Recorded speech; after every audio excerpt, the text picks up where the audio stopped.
ವೇದಿಕೆಯಲ್ಲಿರುವ ಗಣ್ಯರೇ ಮತ್ತು ಎದುರು ನೆರೆದಿರುವಂತಹ ಕಲಾಭಿಮಾನಿಗಳೇ, ಪ್ರಜ್ವಲ್ ಪೂಜಾರಿ ಅವರು ಯಾಕೆ ಈ ಆ್ಯಕ್ಟಿಂಗ್ ಕ್ಲಾಸ್ ಮಾಡಿದರು ಅಂತ ಹೇಳಿದರೆ, ತಮಗೆಲ್ಲ ಗೊತ್ತಿರಲಿಕ್ಕಿಲ್ಲ. ಒಂದು ಆಡಿಷನ್ಗೆ ಹೋದಾಗ ಅಲ್ಲಿ ಆಡಿಷನ್ ಅಂತ ಹಮ್ಮಿಕೊಂಡಿರುವವರು ಅವನಿಗೆ ಆ್ಯಕ್ಟಿಂಗ್ ಗೊತ್ತಿಲ್ಲ ಎಂಬುದಾಗಿ ಹೇಳಿದರು. ಎಷ್ಟು ಬೇಜಾರಾಗಿರಬೇಕು. ಒಬ್ಬ ಕಲಾವಿದನಿಗೆ ನಿನಗೆ ಆ್ಯಕ್ಟಿಂಗೇ ಗೊತ್ತಿಲ್ಲ ಅಂತ ಹೇಳಿದರೆ ಅವನಿಗೆ ಎಷ್ಟು ಬೇಜಾರಾಗಿರಬೇಕು ನೀವು ಆಲೋಚನೆ ಮಾಡಿ. ನಿನ್ನ ನಾಲಿಗೆಗೆ ರುಚಿ ಇಲ್ಲ ಅಂತಾದರೆ ನಿನಗೆ ಎಂತಹ ಸಿಹಿ ಅಥವಾ ಒಳ್ಳೆಯ ರುಚಿಕರವಾದಂತಹ ಪದಾರ್ಥಗಳನ್ನು ಮಾಡಿದರೂ ಕೂಡ ನಿನಗೆ ರುಚಿಸುವುದಿಲ್ಲ. ಅದು ನಿನ್ನ ನಾಲಿಗೆಯ ದೋಷವೇ ಹೊರತು ಅಡಿಗೆ ಮಾಡಿದಂಥ ಹೆಂಡತಿಯ ದೋಷ ಅಲ್ಲ.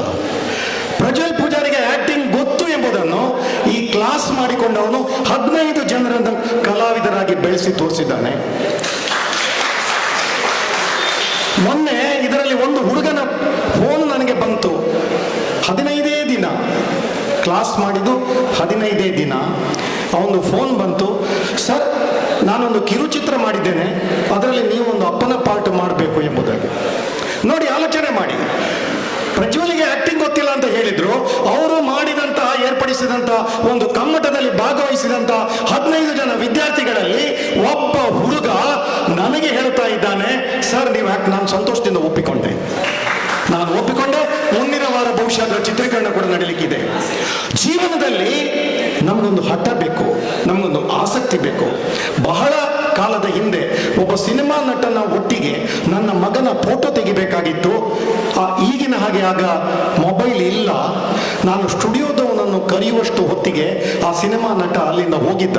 ನನ್ನ ಮಗ ನನಗೆ ಕೇಳಿದ, ಅಪ್ಪ ನನಗೆ ನೀನು ಸಿನಿಮಾ ನಟನ ಜೊತೆ ಫೋಟೋ ತೆಗೆಯೋದಿಲ್ವೋ ಅಪ್ಪ ಎಂಬುದಾಗಿ. ಆ ಕಣ್ಣುಗಳಲ್ಲಿ ಒಂದು ನೋವಿತ್ತು, ಒಂದು ರೀತಿಯ ನಿರಾಸೆ ಇತ್ತು, ಒಂದು ರೀತಿಯಲ್ಲಿ ಏನೋ ಸಾಧಿಸಬೇಕು ಎನ್ನುವಂಥ ಒಂದು ಆಶೆ ಇತ್ತು. ನಾನು ಹೇಳಿದೆ, ಹೆದರಬೇಡ ಮಗ, ಒಂದಲ್ಲ ಒಂದು ಕಾಲದಲ್ಲಿ ನೀನು ಅವನಿಗಿಂತಲೂ ದೊಡ್ಡ ಎತ್ತರಕ್ಕೆ ಬೆಳೆಯುವಂತಹ ಸಿನಿಮಾ ನಟ ಆಗ್ತಿ ಎಂಬುದಾಗಿ ಮಾತನ್ನು ನಾನು ಉಳಿಸಿಕೊಂಡೆ. ಡಾಕ್ಟರ್ ರಾಜ್ಕುಮಾರ್ ಅವರಿಗೆ ದಾದಾ ಸಾಹೇಬ್ ಫಾಲ್ಕೆ ಪ್ರಶಸ್ತಿ ಸಿಕ್ಕಿದಾಗ ನನ್ನ ಮಗ ಗಿರೀಶ್ ಕಾಸರವಳ್ಳಿ ಅವರ ಕ್ರೌರ್ಯ ಚಿತ್ರದಲ್ಲಿ ಅಭಿನಯಿಸಿ ಸರ್ವಶ್ರೇಷ್ಠ ಬಾಲನಟ ಎನ್ನುವಂತಹ ರಾಷ್ಟ್ರ ಪ್ರಶಸ್ತಿಯನ್ನು ಪಡೆದ. ನಾನು ಸಿಂಡಿಕೇಟ್ ಬ್ಯಾಂಕಿನಲ್ಲಿದ್ದೆ, ರಿಟೈರ್ಡ್ ಆಗಿ 7 ವರ್ಷ ಆಯಿತು. ಬ್ಯಾಂಕಿನಲ್ಲಿ ಇರುವಾಗ ನನಗೆ ಆ್ಯಕ್ಟ್ ಮಾಡಲಿಕ್ಕೆ ಆಗ್ತಾ ಇರಲಿಲ್ಲ. ಆದರೆ ಈಗ ಸುಮಾರು 6 ವರ್ಷ ಆಯಿತು. ನಾನು ಸುಮಾರು 45ಕ್ಕಿಂತಲೂ ಹೆಚ್ಚು ಸಿನಿಮಾ ಮತ್ತು ಕಿರುಚಿತ್ರ, ಟೆಲಿಚಿತ್ರ ಧಾರಾವಾಹಿಗಳಲ್ಲಿ ಅಭಿನಯಿಸಿದ್ದೇನೆ. ವೇದಿಕೆಯಲ್ಲಿ ಕೂತಂತಹ ಇಂತಹ ಗಣ್ಯರ ಒಂದು ಸಹಕಾರದಿಂದ. ಆದ್ದರಿಂದ ಯಾವುದು ಸಾಧ್ಯ ಇಲ್ಲ ಎಂಬುದು ಸುಳ್ಳು. ದಯವಿಟ್ಟು ನಿಮ್ಮ ಮನೆಯಲ್ಲಿ, ನಿಮ್ಮ ವಠಾರದಲ್ಲಿ ಆಸಕ್ತಿ ಇರುವಂತಹ, ಅಭಿನಯದಲ್ಲಿ ಆಸಕ್ತಿ ಇರುವಂತಹ ಮಕ್ಕಳು ಇದ್ರೆ ಈ ಪ್ರಜ್ವಲ್ ಆಕ್ಟಿಂಗ್ ಕ್ಲಾಸ್ಗೆ ಸೇರಿಸಿ ಅಂತ ಹೇಳ್ತಾ ಅವಕಾಶಕ್ಕಾಗಿ ವಂದನೆಗಳನ್ನು ಸಲ್ಲಿಸ್ತೇನೆ. ನಮಸ್ಕಾರ.